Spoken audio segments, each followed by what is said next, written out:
What is going on, guys? Welcome to the channel. I am the BA Tutor, and on this channel I talk all things in the world of the business analyst. So if you're new to the channel and you haven't subscribed, make sure you do so.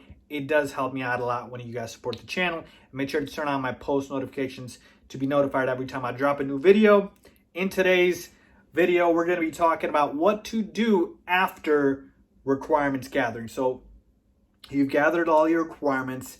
Now, what is the next step to take? There's a couple things that a lot of people miss, that a lot of people don't pay attention to, that I will be showing you in this video. With that being said, before I do get started, if you guys are interested, I do have BA training available, both at a high level and also at a detailed level. You guys can check out those courses in the description below. So I've got BA courses for you guys available if you guys are interested.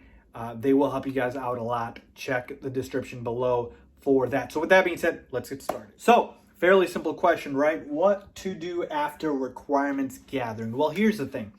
So I have already made videos on how to do requirements gathering. So if you guys are interested in just knowing how to do that, check out those videos. And also obviously it's included in the training. So check out the training for that. But after you gather those requirements, what is the next step? So this is another thing that you guys, a lot of you reached out and requested me to make a video on this. So that's why I'm doing it. So usually what happens is after you've gathered your requirements by meeting with the stakeholders, the hope is that this usually, and I'm going to highlight that word and I'll explain in a second, should have taken multiple meetings. Okay, so should have, hopefully you guys can read that. So when I say usually should have taken multiple meetings, I'm talking about the requirements gathering, when you have went to the stakeholders and you've gotten the requirements from them. But the reason I highlight usually is because if it's a very small project, a very simple fix, very simple change, that the requirements are so short that you only need a meeting, so be it, right? But usually for more complex projects, for more complex requirements, you will need more than one meeting. Okay, so make sure that is the case. So you usually want to do that because once you have begun your requirement work, you don't want to keep going back to the stakeholders unless it is absolutely necessary. And here's the thing. So obviously you would think the logical step after you have gathered your requirements is to begin documentation, right? So again, if we're going based off of methodology here, again, you guys can check out my other videos where I dive into the methodology differences. We can talk about FRD, BRD, business requirements document, or user stories, right? So agile versus waterfall. So you would begin your documentation of your requirements in the format of one of these, but the reason, again, they should have taken multiple meetings is you've gathered all your notes, you know exactly what the requirements are, and you are able to begin the documentation. Now, this is not to say you shouldn't, or there's no way you should ever go back to the stakeholders. No, if you have questions, absolutely go back. It's just, if you have to repeatedly keep going back, it's better to have all your questions, answered in one meeting instead of having to keep bother them over and over again, right? So that's why I say, you can have multiple meetings. That's better than, having to go and start your requirements and then having to ask the stakeholders over and over again. So begin your requirements work, and once you are doing your requirements and you're completing them in an agile format, it's going to be obviously different than a waterfall format. So in waterfall, what's going to happen is you're going to complete your requirements and you will essentially just have a review.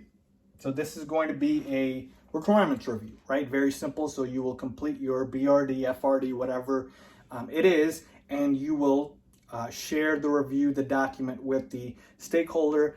They'll comment on and make the changes. You'll have multiple versions you might be going through, but for the most part, it's just going to be a review to ensure that everything that they have communicated to you, you have captured in the requirements and they are okay with the requirements, because at the end, before it hands off to the development team, you have to get sign off on the requirements. Okay, so the sign off is crucial before you move forward, and so that sign off is not going to happen until you have a review. In Agile, completely different. You see, Agile is flexible. Agile is a continuous iteration. So in Agile, what's going to happen is you are going to have your sprints, right? And you are going to have the first set of requirements for your first sprint. But once you have written your user stories for that first sprint, it's just going to be a continuous cycle now for the next couple of sprints. So what's going to happen for you actually is you're going to review your user stories in your grooming session. Okay? Now again, if you're not familiar with these terms, if you're not familiar with what they are, check out my other videos that are all available. Check out my training. So you'll review them in the grooming session. This is to groom your stories, review them with the stakeholders, review them with the development team to make sure that they are okay and everybody's on the same page with them and there are no issues. So you will have the grooming session to review your stories, and then once they get approved, then obviously your stories will be handed off to the development team, and this is going to be a continuous cycle, right? It's going to happen over and over again each sprint, right? So each sprint, you write your user stories after you gather your requirements, and then you take a look at them in the grooming session, and you groom them along with the rest of your team. And then after that happens, you hand it off. So it just goes over and over again. So again, waterfall, straight shot, write your requirements, and review them with the stakeholders. But in Agile, you keep doing the process over and over again each sprint. And again, depending on how many sprints the project is, that is gonna, be dependent on how many sprints you'll have in that project. So that's how many times you'll have a grooming session. So you will have other meetings. You could have discovery sessions. You could have sprint planning, but the main requirements piece happens in the grooming session. So again, to reiterate, when you have finished gathering your requirements from the stakeholders, in a waterfall methodology, you will write your requirements and you will review them. In just a meeting review, this could just be a meeting, or you could email it to the stakeholders first and then have them take a look at it. And then if they want to set up an email, sure, but if you can get a sign off through email, great.